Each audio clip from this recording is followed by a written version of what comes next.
तो ये गोटे किसी ये जो भगवान को लीला पर आ गोटे कथा मुझे कहवाक चाहूँगी जमी आम मानकर कहीं जड़े मरीगले आम कौन कर शुद्ध क्रिया करुचु तो ठीक से रकम जेते बेले भगवान रामचंद्र माँ जानकी सान भाई बा साना ठाकुर बनवास को जाइतिले तार किछि दिन परे अयोध्या महाराजा दशरथ महाराजांकर निधन होइतिला। जेहेतु तांकर मृत्यु बा निधन होइतिला तांको भी शुद्धि काम करबा को अछि बा श्राद्ध देबा को अछि। सेमाने जंगल रे अछंती खबर पाइले जेहेतु बापांकर बड़ पुओ अछंती तेणु से कर्मटी भगवान रामचंद्र को करिवार ही अछि। ठीक निर्दिष्ट समय रे से क्रियाकर्म संपादन हबो सेति पय किछि जिनिसर भी आवश्यक रहिछि ब्राह्मणंकर भी आवश्यक रहिछि आ पूजन पय जो जिनिस सब दरकार अछि तार भी आवश्यक रहिछि। तो से समय पहुंची आसिला उपयुक्त समय रे तांकर से शुद्धि श्राद्ध क्रिया होबो। तेणु राम लक्ष्मण चिंता कले आमे टिके बाहर को जिबा बाहर के जिनिस नेकी आसीबा आनी सारला परे से श्राद्ध क्रिया बा पिंडदान करा जिवो। तो पिंडदान पाई दुई भाई बड़ भाई भगवान रामचंद्र साना ठाकुर लक्ष्मण जाइछंती। बहुत दीर्घ समय हला बहुत दीर्घ समय भितरे सेमाने फेरी नांती देखिले समय अतिबाहित होई चलीची शुभ मुहूर्त गड़ी गड़ी चलीची। माँ सीता देखिले जे तांको पाखरे किछि पिंडदान पे किछि जिनिस अछि आ से भाविले जेहेतु समय गड़ी गड़ी चलीची बहुत लंबा समय हे गलानी फेरी नांती तो से चिंता कले मु किछि जन को साक्षी रखी मो ससुर को मु पिंडदान करिवि।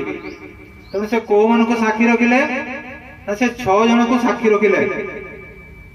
ना से 6 जन किए प्रथम से जन ब्राह्मण को साक्षी रखिले द्वितीय रे का साक्षी रखिले गाई मां को साक्षी रखिले तृतीय रे का साक्षी रखिले फल्गु नदी को साक्षी रखिले आ तृतीय रे कुआटी को साक्षी रखिले आउ पंचम रे गोटे तुलसी वृक्ष साक्षी रखिले आ षष्ठ रे गोटे बट वृक्ष को साक्षी रखिले। एवं ए समस्त को साक्षी रखी से तांकर पिंडदानटी करदेले। तार बहु समय पर दुई भाई फेरिकी आसिले देखिले पिंडदान सरी जाइछि। से पचारिले जे तुमे पिंडदान प्रस्तुत हो से तो जानी नथिले ना राम लक्ष्मण जे पिंडदान हेछि बोली तो से पचार देवी सीता तुमे प्रस्तुत हो पिंडदान करबा ए कहले बुझ पिंडदान करी सारी छी तुमर समय बहुत गडी गला संध्या हे जा बसिला तेणु पिंडदान कर दैछि। तुमे पिंडदान करछो बोली यार साक्षी किए बा कोन प्रमाण जे तुमे पिंडदान करछो बोली। मां सीता से 6 जन को हाथ बढ़ेले का बढ़ेले 6 जन को ना का प्रथम से जो देखुचंती से जो बर गछटा से बर गछ को से हाथ बढ़ेले पाखरे थिबा जने ब्राह्मण को निकटे थिबा फल्गु नदी को तुलसी वृक्ष को गाई गोटे को आउ कुआटी को से बोली कहले। किंतु समस्ते मिछ भगवान रामचंद्र देखी समस्ते मिछ कहले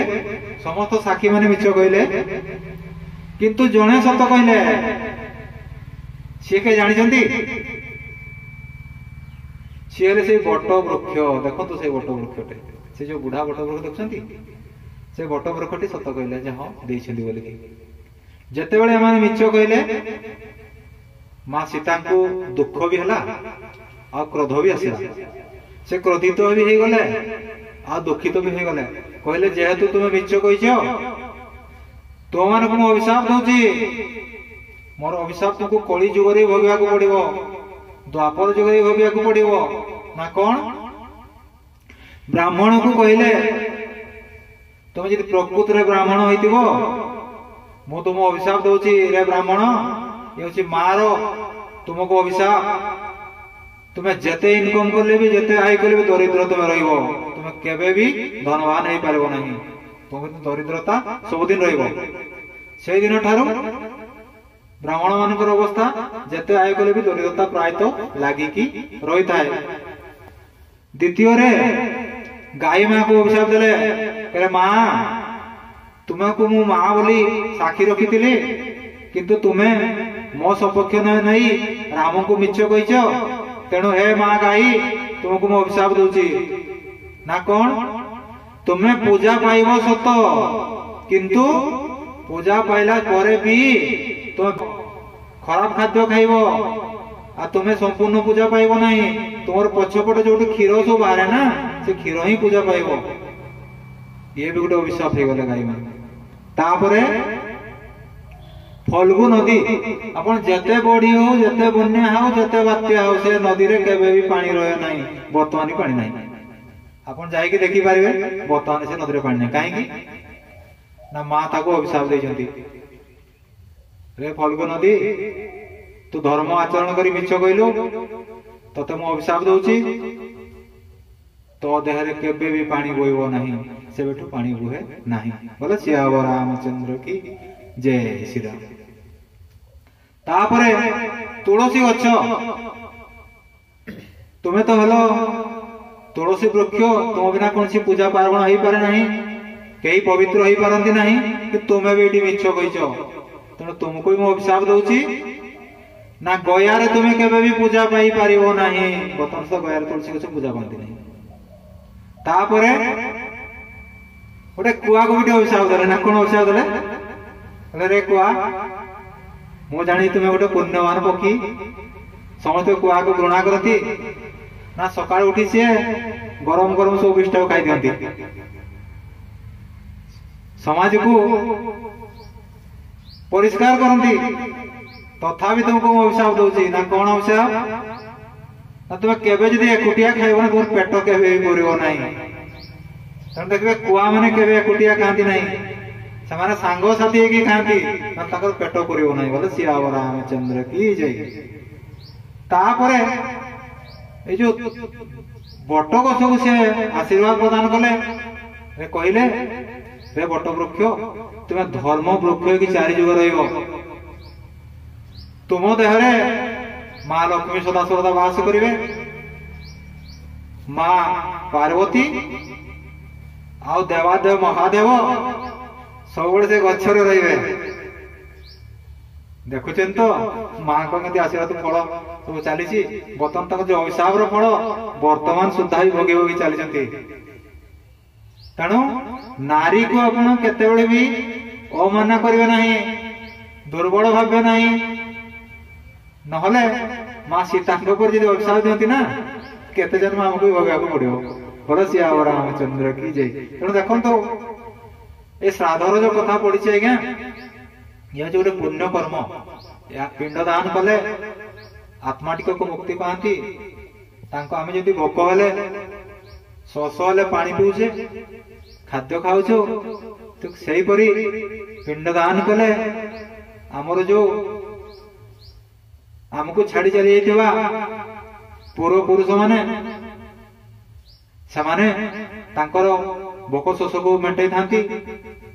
आम मान को आशीर्वाद दियंती जहाँ मान जीवन सुखमय हो शांतिमय हो कल्याणमय हो आनंदमय हो